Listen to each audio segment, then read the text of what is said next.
Bu dəfə də sizlərə Van Damme'ın möhtəşəm filmlərindən biri olan Kiborg filmi haqqında məlumat. Bu film Van Damme'ın Hollywoodda tanınmasına səbəb olan əsas filmlərindən biridir. Film 1989-cu ildə çəkilmişdi. Filmin mövzusu budur ki, dünya dağıdıcı bir taun epidemiyasının və sivilizasiyanın süqutunun ortasındadır. Alimlər bu xəstəliyin müalicəsini tapmaq üçün məlumat toplayan Pearl Harbor Kiborg olan qadını New Yorka göndərirlər. Lakin Pearl, amansız quldur dəstəsinin rəhbəri Fender tərəfindən tutulur və onlar Atlanta şəhərinə doğru gedirlər. Və burada bələdçi olan Gibson Fenderlə düşmən olur. Bələdçi olan Gibson'ın ailəsi Fenderin hücumuna məruz qalır və ailəsini itirir.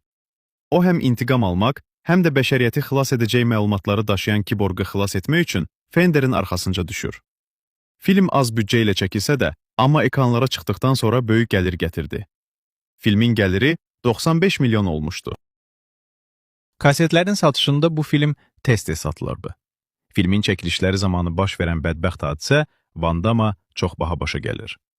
Bir döyüş səhnəsində Van Damme ehtiyatsızlıqdan bıçağı aktyor Jackson Pinkinin gözünə soxmuşdu. Nəticədə Pinky bir gözünü tamamilə itirdi və Van Damme'ı məhkəməyə verərək ondan 45 milyon dollar məbləğində təzminat alır. Artıq 37 ildir ki, çəkilən bu film hələ də izləyicilər tərəfindən maraqla izlənilir.